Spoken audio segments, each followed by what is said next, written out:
Mari kita berdoa. Kasih karunia dan damai sejahtera dari Allah Bapa dan dari anaknya Tuhan Yesus Kristus menyertai kamu sekalian. Amin. Salam saudaraku. Marilah kita mendengarkan firman Tuhan sebelum kita melakukan aktivitas kita hari ini. Firman Tuhan yang tertulis 1 Korintus 3 ayat 10.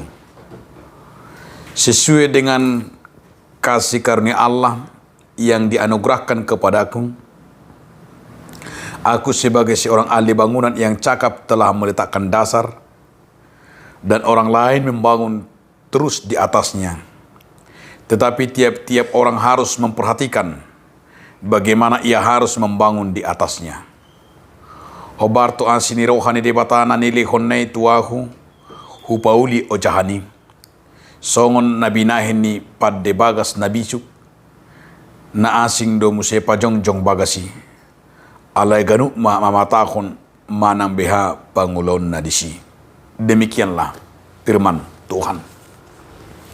Saudaraku, dalam nama Tuhan Yesus Kristus, judul renungan kita hari ini adalah meletakkan dasar. Arti meletakkan dasar itu sangat perlu.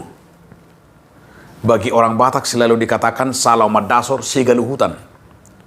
Artinya sesuatu dasar itu dibutuhkan, bagaimana pondasi atau dasar segala sesuatunya harus jelas. Kalau orang Batak berkata salamat dasar segala hutan, itu artinya pondasinya dulu dibangun atau jelas dulu. Karena setiap pondasi yang dasarnya adalah jelas dan kuat, tentu bangunan seterusnya akan bagus dan tidak cepat roboh dan tidak cepat rusak. Karena apa? Karena pondasi. Artinya pondasi menentukan sebuah bangunan. Dan pondasi itu adalah letaknya. Artinya itu yang dikatakan oleh Paulus. Paulus mau menyatakan hidup orang Kristen itu harus meletakkan dasarnya apa? Kalau Paulus berkata dasarnya adalah kasih karunia, arti kehidupan orang Kristen itu diletakkan dulu dasarnya adalah Yesus Kristus, kasih karunia. Dan jika kita meletakkan hidup kita dalam kasih karunia, tentu segala perkara apapun dalam hidup kita tidak pernah ragu. Karena apa? Karena dasarnya sudah jelas di dalam Yesus Kristus. Sesulit apapun hidup kita, sekaya apapun, sehebat apapun jabatan kita, dan di dasarnya adalah Yesus Kristus, tidak akan pernah sombong dan tidak pernah akan jatuh kepada keegoan, namun selalu terbangun di dalam kasih. Karena apa? Karena ujahannya, karena dasarnya Yesus Kristus. Demikian juga dalam kehidupan kita sehari-hari.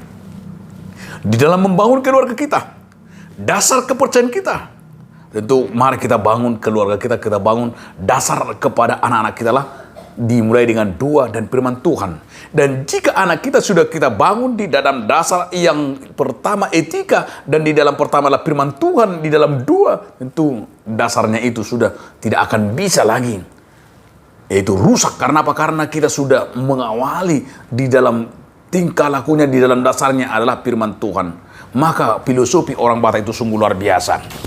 Kalau salamat dasar segala hutan, artinya bagian kehidupan kita di dasarnya itu sewaktu anak kecil, mari kita membiasakan yang baik-baik, membiasakan yang benar, membiasakan firman Tuhan, membiasakan sebuah budaya yang luar biasa, sebab kasih karunia itu akan membangunnya, dan ketika ia sudah besar tidak akan goyah dan selalu berpegang kepada firman Tuhan. Selamat membangun dasar iman kita, dasar keluarga kita, dasar kehidupan kita di dalam kasih karunia Tuhan. Amin.